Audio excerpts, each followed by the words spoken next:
Test paper 2023-24 page number 107। প্রথমটা দেখো, verb form দিয়ে আমাদেরকে ফিল আপ করতে বলেছে।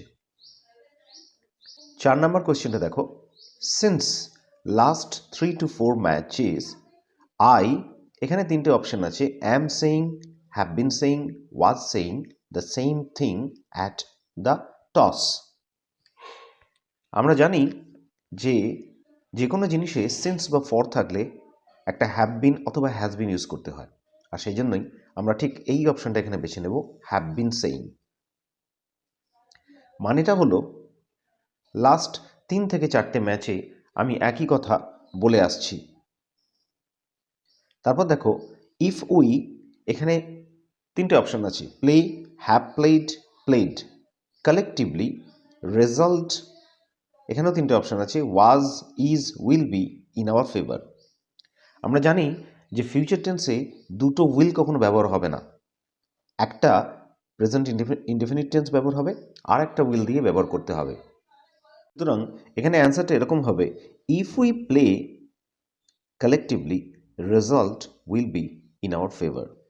মানে যদি আমরা একসাথে খেলি তাহলে রেজাল্টটা বা ফলটা খেলার আমাদেরই পক্ষে হবে।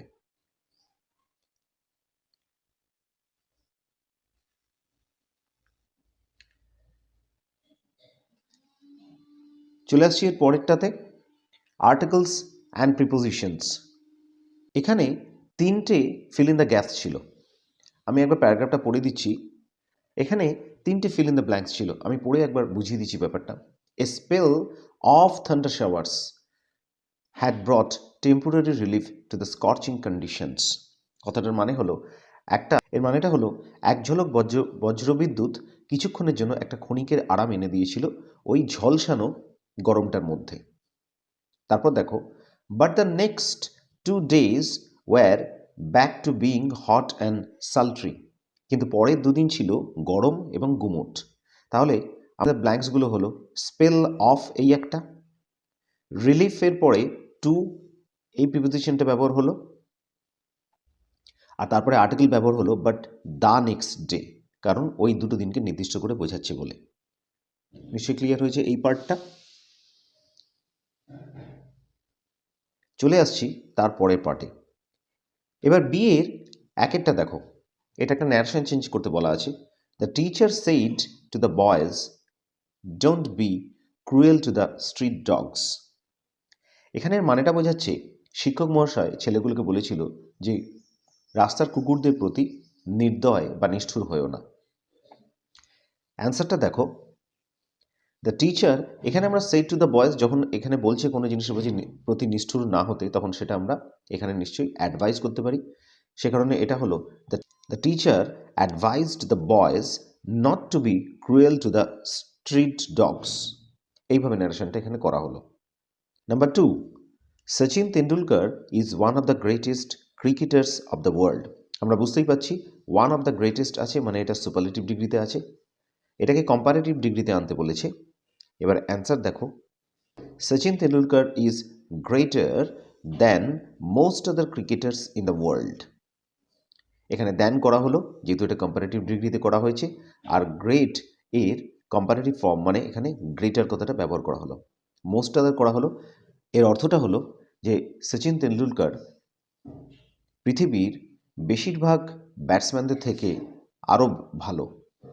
আসছি পরেরটাতে, a lost moment is lost for ever, মানে একটা হারিয়ে যাওয়া মুহূর্ত সবসময়ের জন্য হারিয়েই গিয়ে থাকে। এখানে আমাদের এটা কমপ্লেক্স সেন্টেন্স করতে বলেছে। এবার তোমরা অ্যান্সারটা দেখো। আমরা জানি যে সিম্পল থেকে কমপ্লেক্স করতে হলে সেটাকে আমাকে একটা পার্টকে আমাদের বাড়িয়ে দিতে হয়। সুতরাং আমাদের এখানে বুঝতে হবে যে আমরা কোন পার্টটাকে বাড়িয়ে দেব। এখানে আমাদের বাড়িয়ে দেওয়ার স্কোপ আছে লস্ট মুমেন্ট, মানে হারিয়ে যাওয়ার মুহূর্ত, এই পার্টটাকে আমরা বাড়িয়ে দেবো। তাই অ্যান্সার আমরা এভাবে লিখতে পারি, a moment which has been lost, একটা মুহূর্ত যেটা হারিয়ে গেছে, ইজ লস্ট ফর এভার। দেখো এই যে পার্টটা মানে হুইচ হ্যাজ বিন লস্ট, এই পার্টটা এখানে একটা ক্লজ হলো, এটা হলো ডিপেন্ডেন্ট ক্লজ, আর মেইন ক্লজ হলো। এখানে আরেকটা পার্ট আছে যে পার্টটা হচ্ছে মেইন ক্লজ, সেটা আমরা দেখাতে পারি এইভাবে, a moment is lost for ever. এই যে পার্টটা, এই পার্টটা এখানে হয়ে গেল আমার ইন্ডিপেন্ডেন্ট ক্লজ, মানে যেটা কারোর উপরে নির্ভর করে নেই। আর হুইচ হ্যাজ বিন লস্ট, এই পার্টটা হচ্ছে ডিপেন্ডেন্ট ক্লজ, মানে এই পার্টটার উপরে এই ডিপেন্ডেন্ট ক্লজটা নির্ভর করে আছে। তোমাদের আইডিয়া ক্লিয়ার হয়েছে যে হুইচ হ্যাজ বিন লস্ট, এই যে পার্টটা, এইটাকে বাড়িয়ে দিয়ে আমরা এটাকে কমপ্লেক্স সেন্টেন্সে পরিণত করলাম। চলে আসছি তার পরেরটাতে, ফ্রেজাল ভার্ব দিয়ে আমাদেরকে ফিল আপ করতে বলেছে এটা। Fire has been extinguished quickly, আগুনটা নিভিয়ে দেওয়া হয়েছে খুব তাড়াতাড়ি। এখানে এক্সটিংগুইশ এই কথাটার মানে নিভিয়ে দেওয়া। এখানে আমাকে ব্যবহার করতে হবে গ্রুপ ভার্ব, তাহলে আমরা গ্রুপ ভার্ব ব্যবহার করতে পারি পুট আউট। পুট আউট কথাটার মানে নিভিয়ে দেওয়া, তাহলে the fire has been put out quickly. Number 2, the authority cancelled the meeting. এখানে ক্যান্সেলড এই কথাটার পরিবর্তে আমাদেরকে গ্রুপ ভার্ব ব্যবহার করতে হবে। ক্যান্সেলড মানে বাতিল করে দেওয়া। দেখো আমরা এখানে ক্যান্সেলড এই কথাটার পরিবর্তে কল্ড অফ কথাটা ব্যবহার করতে পারি। কল্ড অফ মানে প্রত্যাহার করে নেওয়া বা বন্ধ করে দেওয়া বা উঠিয়ে দেওয়া। সুতরাং অ্যান্সারটা হবে the authority called off the meeting. 3 নম্বর কোশ্চেন দেখো, our school closes at 4:30 PM। আমাদের স্কুল বন্ধ হয় 4:30 সময় বা শেষ হয় 4:30 সময়। এখানে আমরা এই ক্লোজ মানে বন্ধ হওয়া বা শেষ হওয়া, এটার পরিবর্তে গ্রুপ ভার্ব ব্যবহার করতে পারি ব্রেক আপ। যেহেতু থার্ড পার্সন সিঙ্গুলার নাম্বার আছে স্কুলটা, সেহেতু আমরা অ্যান্সারটা লিখব our school ব্রেকস up at 4:30 PM, মানে আমাদের স্কুল শেষ হয় 4:30 সময়। আশা করি নিশ্চয়ই তোমরা এই কোশ্চেন আনসারগুলো সমস্ত বুঝতে পেরেছো। ভিডিওটা ভালো লাগলে একটা লাইক করবে আর এটা শেয়ার করবে। দেখা হবে আবার নেক্সট ক্লাসে। আর